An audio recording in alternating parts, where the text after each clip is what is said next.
Shalom. Call halal Yahweh by Shem Shai by Shem Rakakwadash. Double honors unto the apostles, double honors unto the elder bishops. Salutations to all my fellow laborers doing this work in truth and sincerity, risking their lives and their freedom to do so now more so than ever. To the scattered elect that are scattered around the four corners of the earth, that be like unto the speckled bird, the Israelite foreigners among the heathen that look like the heathen, and to the Akwaf that are listening and learning, to you I say Shalom. This is your brother Malcolm from the branch of the Great Millstone here in Chicago, coming at you with another lesson in truth. And I'm gonna play a couple videos, a few minutes of them, and just bring out some scripture, a little bit of commentary on the second video. But what I'm going to tell you is that before I go into this first set of scriptures is that Yahweh is going to force Joel the third chapter. All right. And as this video begins to play, you're gonna it's all beginning to make itself. We know the end game. The question was, okay, well, what events are gonna take place to get us there? Well, this current war is definitely gonna escalate, but things in the Valley of Jehoshaphat are going to spark up again and draw more people back toward that region as well. Which is when you really think about it, everything that's going on now is really origins is coming out of that, out of the Valley of Jehoshaphat in the first place, by them going over there way back when they invaded Afghanistan after the event took place in 2011, which lost all credibility with the world and none of the facts add up. But that's a whole nother story. But let me go to the book of Joel, the third chapter. Get that on deck.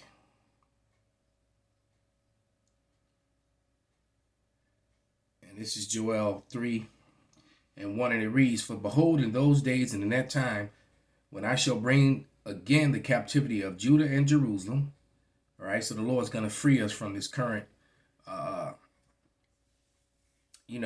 from this current captivity that we're in. "And I will also gather all nations and will bring them down into the Valley of Jehoshaphat and will plead with them for my people and for my heritage, whom they have scattered among the nations and parted my land." All right. And we know that we got scattered through slavery and that the heathens, mainly, Esau, Edom, Amalek, parted our land. Now, when you know history, because my real teachers were the men of the Great Millstone, the apostles and the elder bishops, and through study and teaching, we've learned that without a shadow of a doubt, that the people in Turkey and the people in Israel are actually from they're all Khazarians. They're all from the Khazarian Empire, which is where all this conflict is going on in Ukraine. All right, that whole area was the Khazarian Empire. So it makes sense why you got a Nazi the Azov fighting in Ukraine, and then you had Israelis going over there to fight with them, which I thought was strange. That was just the weirdest thing to me, because the Israelis are very anti-Nazi, and anybody that supports Nazi anything is labeled anti-Semitic, and that's just fact. And I just found it weird that America and the state of Israel was supporting the Ukrainian units that are fighting there in Ukraine right now. I just found that strange, but it all makes sense when you look at their origins, because the people of Turkey and the people of Israel are literally the same people. They split the same way that the northern and the southern kingdom divided. All right, and just like you have within the real Israel, you had many of the Israelites that became Muslim. Those were all the Moors, Portugal and Spain, during the Dark Ages in the medieval time. Those were Israelites who had and the evidence of that is that even on the slave records, that you can get from the Jewish ship owners from those slave records, the slaves had Hebrew names and they had Muslim names, proving what I just said was true. This is something you can go look up for yourself. All right, but nevertheless, getting back to Amalek, or back to the Khazars, you know, they divided as well, and a big portion of them became Jewish to avoid conflict with the Christians and the Muslims, and then there was a portion of them that became Muslim, and those are the ones that went into Turkey. All right, so now Turkey is basically going against America and NATO by invading Syria. As we're gonna play some video to prove that. Now that it's like, okay, so this is how the Valley of Jehoshaphat goes back into it, because NATO is fractured, extremely fractured. They're making all these moves, but NATO's not strong together. NATO's on a verge. NATO's not tight at all, not like you think. Some of the NATO nations are rocking hard together, but that's why the scripture says, you know, the metal with the clay. All right, they're not going to stick together. They're gonna fall apart. All right, so let me play some of this video now, and then we'll finish that Joel. In Turkey, bordering Syria. Erdogan, we will not give U.S. permission for, or we will not get U.S. permission for a new attack on Syria. Turkey will not wait for the permission of the United States to launch a new attack on Syria. Oh, you can see the name of the video. This is Off Grid Farming with Paul and Adrian. It's called Breaking News: Turkey's War with NATO. ... More threats from Russia. So please don't put in the comment board, on the comment board, what's the name of the video. It's right there. Syria, said President Recep Erdogan, according to statements broadcast by the Turkish media. We cannot fight terrorism by waiting for permission from anyone, the Turkish president told a group of journalists on his return visit from Azerbaijan. What we do. Now, could it be because there are different minerals and things in Syria? Could it be that Turkey wants to get them for themselves and not share them with NATO or America? I don't know. Inquiring minds would like to know. But clearly, NATO and America is not happy with this decision about Turkey going into Syria on its own. What will we do if the United States does not do its part in the fight against terrorism? We will do it alone, he said in response to a warning from Washington. SDF representative says we are ready to defend our territories. So,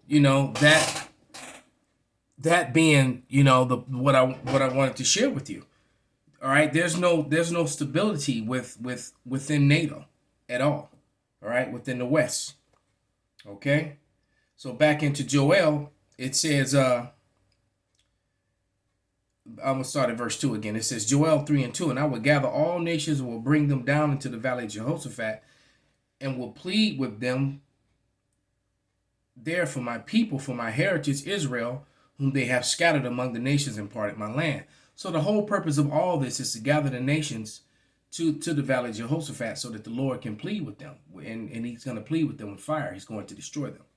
And it's all being done for the controversy of Zion, because these people refuse to acknowledge who we are and let us be, all right, or let us free, okay? And they have cast lots for my people and have given a boy for a harlot and sold a girl for wine that they might drink. Yeah, what have they ye to do with me, O Tyre and Zidon, and all the coasts of Palestine? Will you render me a recompense? And if you recompense me swiftly and speedily, will I return your recompense upon your own head? Because ye have taken my silver and my gold and have carried into your temples my goodly pleasant things.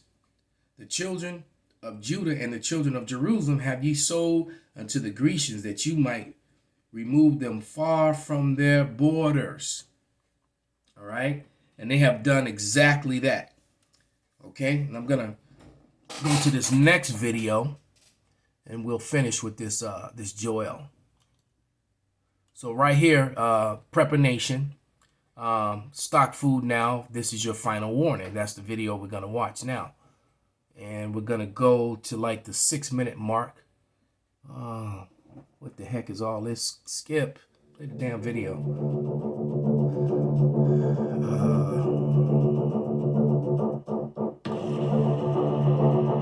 Actually, I'll let the first 3 minutes play or so.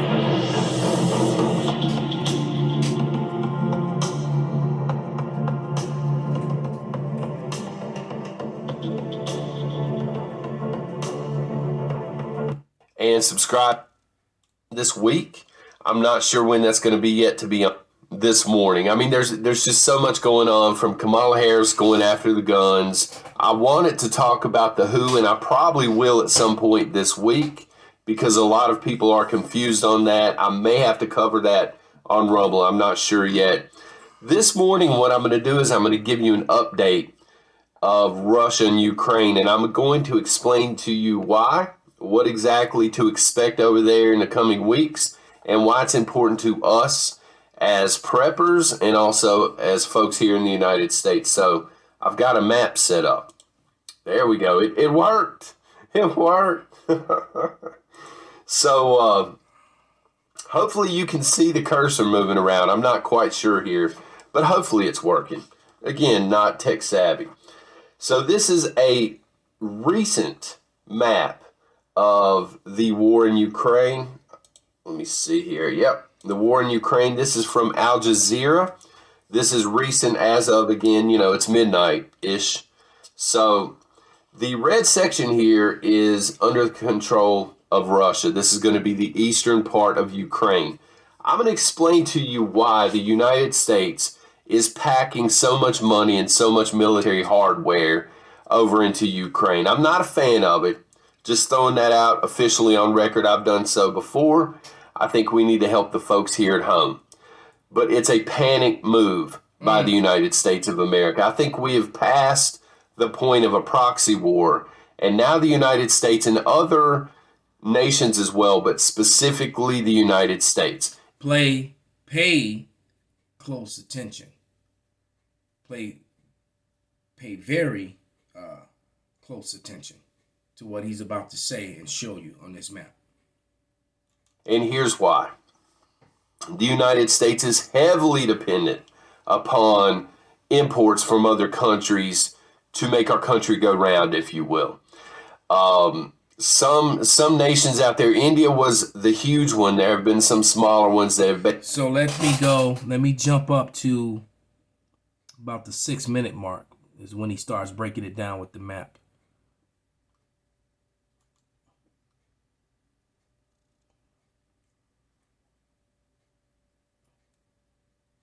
They're going to totally lock this down. And they've already been filling their own. Sons of bitches. They say all good things. There we go. Own ships up with grain and. Now let me go back a little bit so you can see. There, here we go. There we go. This colored in area, kind of, sort of, is where all the grain comes from. Yep.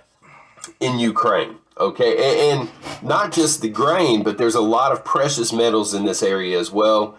They normally export out via the Black Sea. Okay, so again, Russia is locking this down. Totally.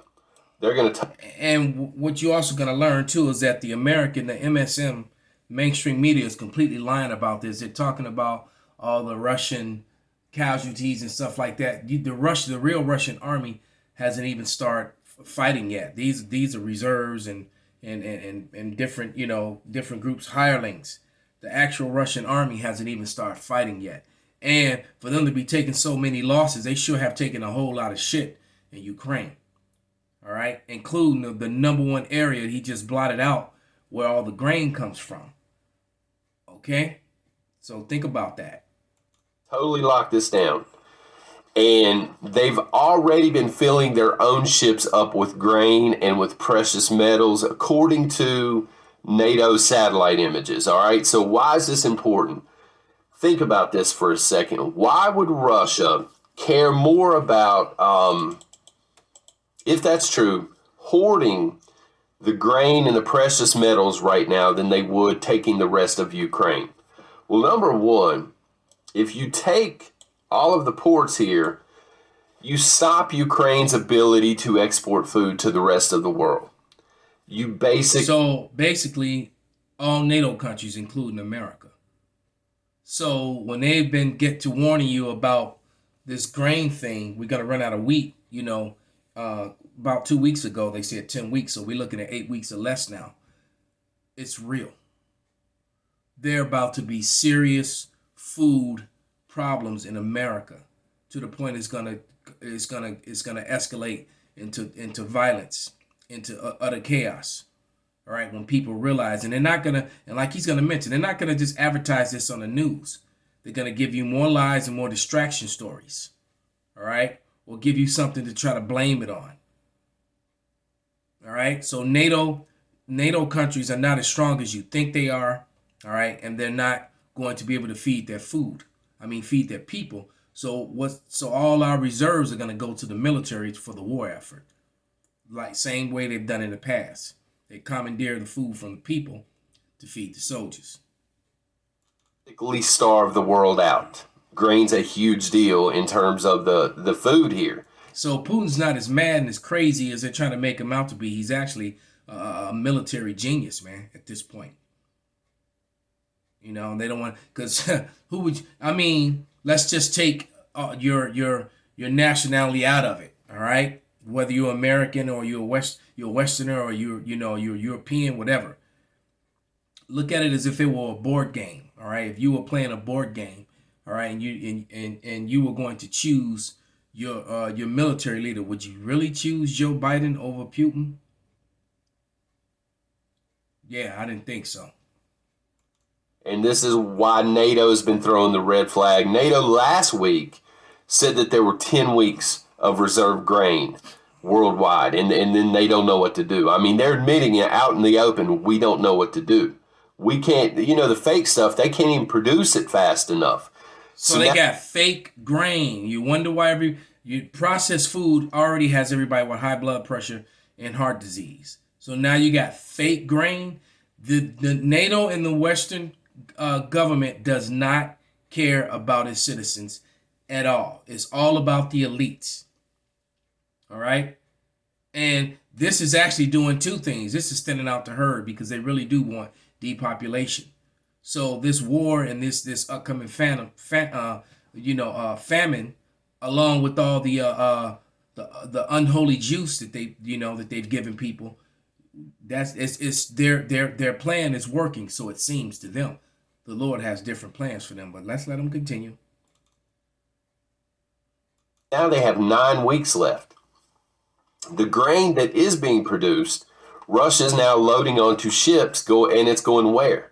We have no idea, because again they have it blockaded. So precious metals are also being taken away from Ukraine at this point in time.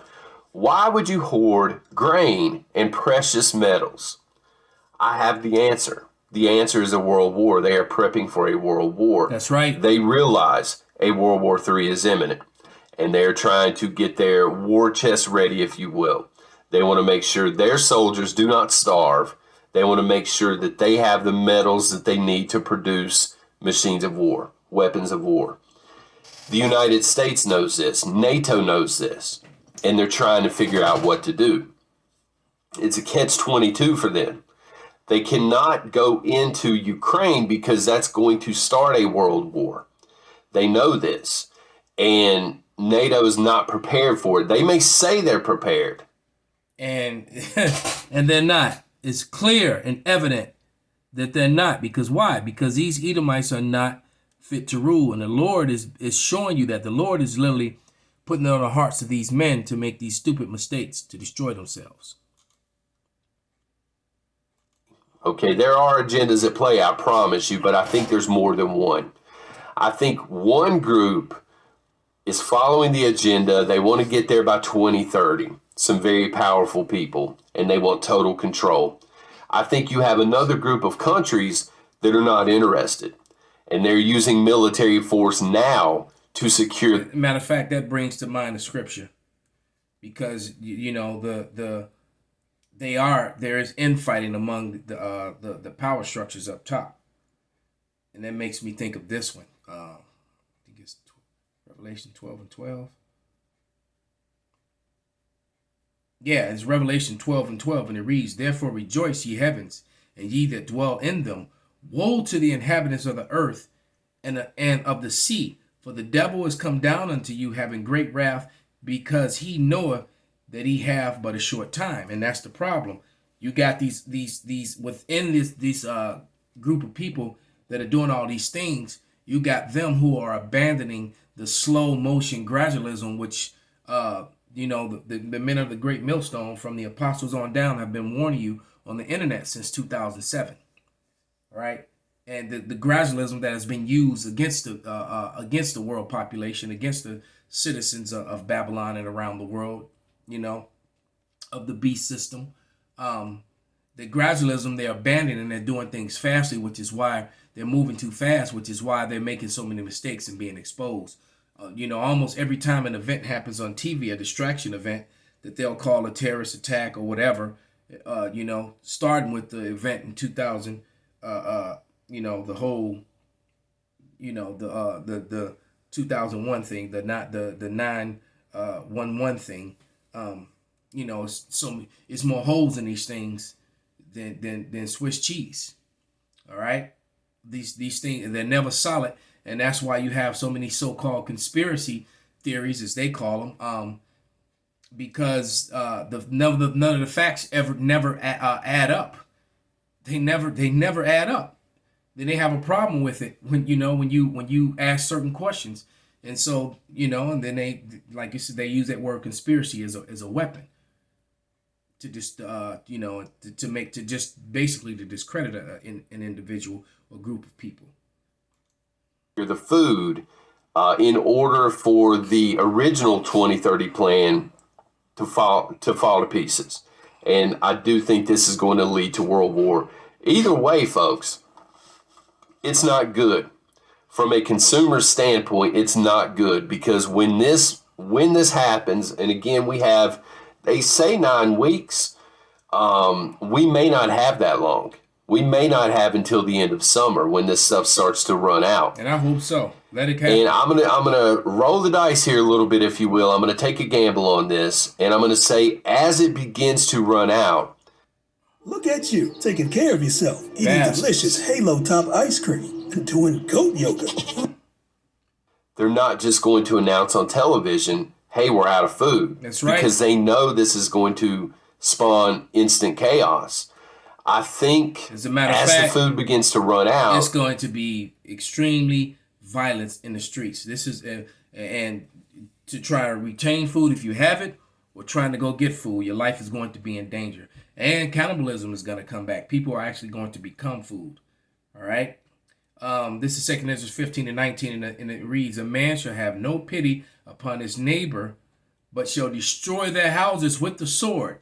So the modern day weapon, the sword, is the gun. But people are literally going to use actual swords, machetes, knives, hammers, baseball bats, tire irons. It's going to get, apocalyptic out here. All right. And it says they shall destroy their houses with the sword and spoil their goods because of the lack of bread and for great tribulation. The scriptures are no joke, man. The grain is going to bring on a lack of bread. They're going to try and find another reason, another distraction, because distractions are all over the place. Oh, yeah. Another cover story to begin lockdowns and restricting movement so people can't figure this out. There's a serious problem with the food. If you have not been stacking food, this may be the last time we cover it in this kind of detail, but if you have not been stacking food, please start stacking food. And then they're going to use these incidents when people are starving and have lost family members and friends, have actually resulted to cannibalism and all sorts of madness. They're going to offer what they're going to do is they're going to offer you a recipe to bring everything back to normal, and that's going to be simply to take, the MOTB, the thing that's talked about in Revelation, the 13th chapter toward the end. So with that, I'm going to give all praises, honor, and glory unto Yahweh, Bahashem, Yahweh Shai, Bahashem Rakakwadash, Wa Abba Babal, Kwam Yasharala Shalom.